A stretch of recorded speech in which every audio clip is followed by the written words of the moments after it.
Yes, we've got Aaron Keown waiting to talk about Don't Be Frank. I think that's a television series that they've self-produced. I've seen a few shorts of it on Facebook, so it'll be very interesting to speak to Aaron, who is, again, a city councillor.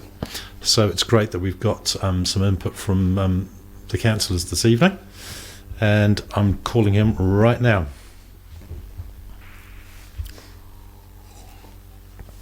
Now, it's a talkback show, so don't forget, you can, if you're listening and want to join in, you can call us on 027 257 9672. Hello. Good evening, Aaron. You're with Nic Pegg on After Dark. How are you this evening? Good, thanks, and you? Great. Thank you very much for joining us. We were having a chat with your colleague Dion Swiggs earlier. Brilliant. He's been very busy with the limited service volunteers, so we had a chat about that and a bit about his background. Now, my producers have just said that you'd love to talk to us about your project, Don't Be Frank. What's that all about? Well, it's a TV series that's been developed in Christchurch. I'm just part of a team. That was an original idea by Nick McLean, and he approached me to be part of it and play a really terrible film director. And essentially, it's like a reality TV show which follows the journey of a film director making a feature film. He's making a low budget zombie movie, and so so it's kind of two things in one, if that makes sense. In terms of genre, is it satire, parody? Kind of. If you were to compare it to anything, it's similar to like a Chris Lilly style comedy out of Australia, like Summer Heights High or Jonah from Tonga, those kind of shows. So it's kind of like hyper reality. No, it's not cheap trying to make any form of television, but you're doing a kind of like is it a drama or a comedy? It's comedy. Right. So we've self-funded up to this point. We've now picked up a sales agent in Australia who will now try and sell the series. So we've made the first episode, and we've got a whole lot of what's called mini-sodes, which we put up on Facebook and on YouTube. So they're currently there for people to look at and build basically a social media following prior to the show series coming out in its entirety. I'm speaking to Aaron Keown. He's very kindly joined us to speak about a TV series, Don't Be Frank, that he's involved in. Can we just break the project down a bit? How many writers involved? Well, mainly two writers, Nick McLean and myself, and then a number of the other cast members have added into the writing. So, like Shay Hooray plays one of the main characters. Of course, Shay's pretty funny, and so is Tommy Travella. He is one of the other main characters, so they've both contributed quite a bit. And then there's another one of our crew, Corin Lindsay, who is working on the script for the feature film, which they're actually filming in the series. So are you, obviously you're writing, but you're in it as well, acting? Yeah, I get to play the character of Frank Anthony, who's the really terrible film director. Ah, right. Because I've seen a little bit on Facebook. What kind of viewing and not participation, but what kind of engagement have you had with those videos? It's quite reasonable. So the latest one's gone up tonight. So that went up an hour ago, and that's had just on 300 views now in an hour. And some of the clips have gone up around 10,000 plus. Can you give us some idea? Like, say, for instance, you've got, your first program. Is it a commercial hour? How long is it? So the series itself is a 10-episode series, and a half hour each. So once you take out the advertising, a half hour it's about 23 and a half minutes.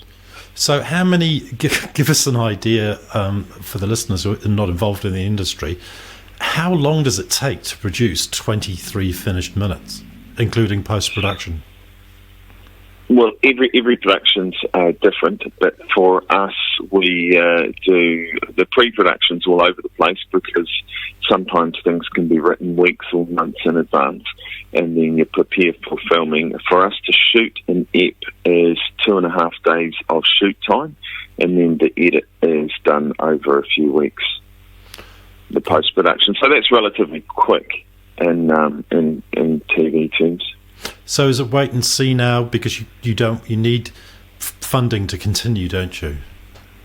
Yeah, so we've got people, it's gone to someone at TV3 last week, they're looking at it. It's also gone to a contact that one of our people has at Netflix up in Canada, they are based, and then it's with the sales agent in Australia. The ones in Australia are kind of looking for, like network over there, but they're waiting to see if it gets picked up here first, because in New Zealand we have New Zealand on their funding, and if you broadcast in New Zealand, New Zealand on their funding for a series of our value will pretty much pay for most of the first season. So it then means that an Australian broadcaster doesn't have to pay a lot to get the series over there for a season. You'd be familiar with The High Road? Yes. Produced out of Auckland. Now, they originally did about 8 little 10-minuters themselves. Right. And they were using things like unlicensed music, and it was like, yeah, it was quite interesting. But for future series, they got funding from New Zealand On Air, because they quite liked that first series, and now they've produced like 3 series, of them. But they're broken down into 10-minute segments. Could your project work as a web series like that? It could.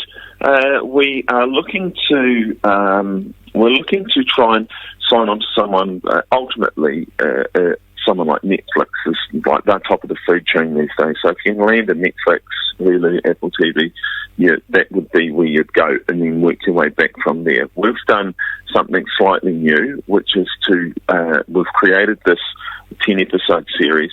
We are putting up these things called minisodes at the moment, which are these kind of mostly around a 1-minute clip, which you get an entire story within 1 minute. So these are taken from the filming, and you get to laugh 2 or 3 times within a minute. And then people can watch them as little individual clips, which is kind of the holy grail of comedy is short form comedy. It's quite rare. It's normally skit-based. So normally a short-form comedy is a skit. Guy walks into a bar, meets a girl, her boyfriend comes out of the toilet, slaps and blah, blah. These are taken from the series was shot, but they stand up on their own. So we will look to going forward, and I think there will be a big uptake in the future of minisodes, which will be taken from full series, just because of people's appetite for just watching things all the time. And not everyone has a big attention span. Not everyone wants to binge watch an entire series. People have got 10 minutes on their lunch break. They can watch 3 clips, have a laugh, go back to work.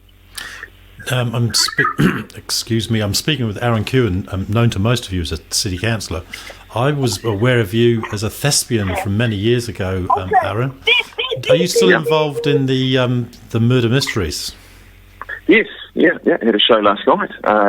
Friday night we had shows. We do about 50 or 60 shows a year at the murder mystery in Christchurch. So it's a bit of fun. Are they held out at Ferrymead, a theatre there? Yeah, we're inside Ferrymead Heritage Park in a building that used to be the Cooperage years ago. Then it was used by the Tamaki Village for a while. Then it got repurposed into the murder mystery just after the earthquakes.